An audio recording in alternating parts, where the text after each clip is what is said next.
Um menino de 13 anos passou meses pesquisando na internet como estrangular uma pessoa e ninguém percebeu nada. Essa história é real. Aconteceu numa cidadezinha tranquila de Ohio, chamada Fairfax, onde quase todo mundo se conhece pelo nome. E o que torna esse caso tão perturbador não é só o crime em si. É o fato de que o assassino morava a poucos metros da vítima, tinha um irmão gêmeo que dividia o mesmo quarto e por semanas conseguiu enganar até investigadores experientes. Até hoje, quem estudou esse caso se pergunta a mesma coisa. Como um garoto tão novo planejou um crime desses com tanta frieza e quase conseguiu se safar? Fica até o final, porque essa história tem reviravoltas que ninguém espera, incluindo um relógio esquecido debaixo do corpo da vítima que virou a peça-chave de tudo. No dia 2 de fevereiro de 2025, por volta das 2 da manhã, uma mulher de 64 anos, chamada Sheila Tenpenny, que todo mundo conhecia como Denise, foi morta dentro da própria casa, na Rua Germânia, em Fairfax. Ela morreu enquanto dormia. Quem encontrou o corpo foi o irmão dela, Daryl, que ligou para o serviço de emergência por volta das 11 da manhã de domingo, dizendo que talvez a irmã tivesse sido assassinada, mas que não tinha certeza de nada. Quando a polícia chegou, a cena parecia estranha. Tinha um travesseiro em cima do corpo, tinha produtos de limpeza espalhados pelo quarto, incluindo remédio para enjoo, e, à primeira vista, nada parecia ter sido roubado. Por causa disso, os primeiros policiais na cena chegaram a levantar a possibilidade de suicídio. Só que, quando examinaram melhor, viram sangue e fios de cabelo presos nas unhas de Denise. Ela tinha lutado, e esse detalhe mudou tudo. Uma semana depois, o resultado da perícia confirmou.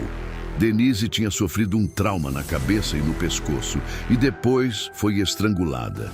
E o sangue debaixo das unhas dela não era dela. Era de um homem, ainda não identificado. A partir daquele momento, ficou claro que aquilo era um homicídio. E a polícia começou a bater de porta em porta por toda a vizinhança. O primeiro grande erro da investigação foi mirar na pessoa errada. Boa parte da vizinhança começou a espalhar um boato de que o próprio irmão de Denise, Daryl, tinha alguma coisa a ver com a morte dela, porque ele morava perto e agia de um jeito estranho durante o depoimento. A polícia chegou a visitar a casa dele e até pediu para ver se ele tinha arranhões pelo corpo. Não tinha nada.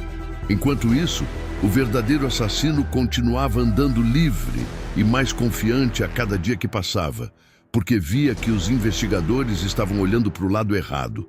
Foi só quando os policiais bateram na casa em frente à de Denise que tudo começou a mudar. Ali morava uma mulher chamada Rebecca, com o marido e os 2 filhos, os gêmeos Levi e Hunter, de 13 anos.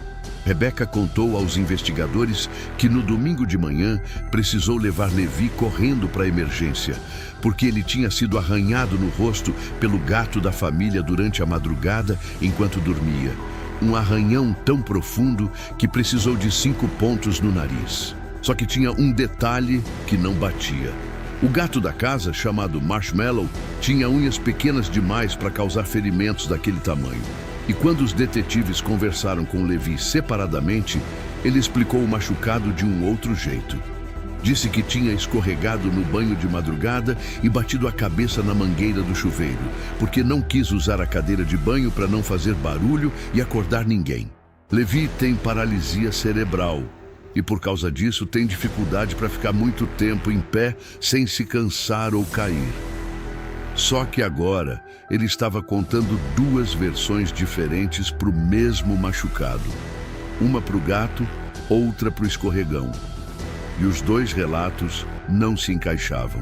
Enquanto Levi ficava numa sala fria de interrogatório, seu irmão gêmeo Hunter foi levado para uma sala mais tranquila, porque parecia mais disposto a conversar. E foi exatamente isso que aconteceu.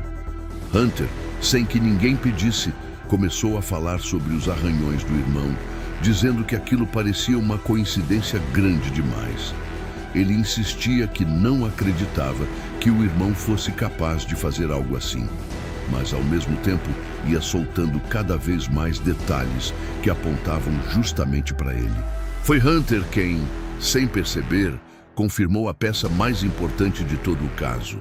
Os investigadores mostraram a ele a foto de um relógio de pulso masculino que tinha sido encontrado debaixo do corpo de Denise, esquecido na cena do crime. Hunter reconheceu na hora. Era o relógio de Levi. E completou dizendo que dias antes, o irmão tinha comentado que não sabia onde o relógio tinha ido parar. Enquanto isso, do outro lado da delegacia, Levi continuava tranquilo, repetindo a versão do escorregão no banho, negando qualquer ligação com o crime e até discutindo filosoficamente com o investigador sobre a ideia de que existem só dois tipos de pessoa no mundo: monstros e gente que comete erros. Levi discordava dessa frase. Ele parecia calmo demais para alguém sendo investigado por assassinato, como se achasse que tinha enganado todo mundo. Só que enquanto ele conversava, uma equipe da polícia estava dentro da casa da família, cumprindo um mandado de busca.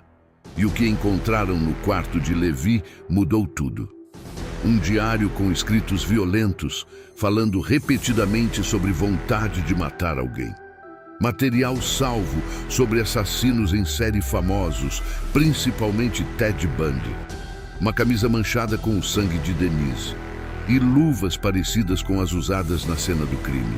Depois, ao revisar o celular de Levi, os investigadores encontraram a prova final.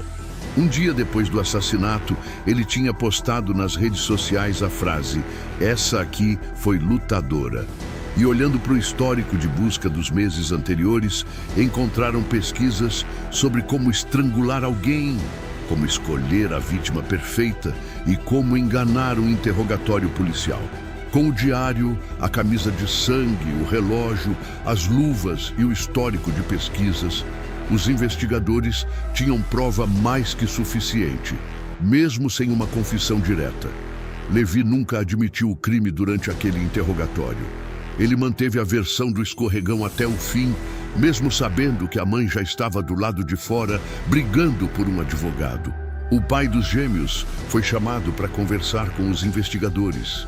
E foi ali que a família ouviu pela primeira vez que o relógio do próprio filho tinha sido encontrado debaixo do corpo da vizinha. A reação foi de choque total. Ninguém da família fazia ideia. Um detalhe que veio à tona depois ajudou a explicar, em parte, por que aquela noite aconteceu justamente naquela semana. A família estava se preparando para se mudar e Levi teria decidido colocar em prática, antes de ir embora, tudo que tinha estudado e sonhado fazer havia anos. Meses depois, em novembro de 2025, já com 14 anos, Levi se declarou culpado de assassinato qualificado, arrombamento qualificado e estrangulamento. Como ele tinha 13 anos na época do crime, a lei de Ohio não permitia julgá-lo como adulto. Ele recebeu a pena máxima permitida para um menor.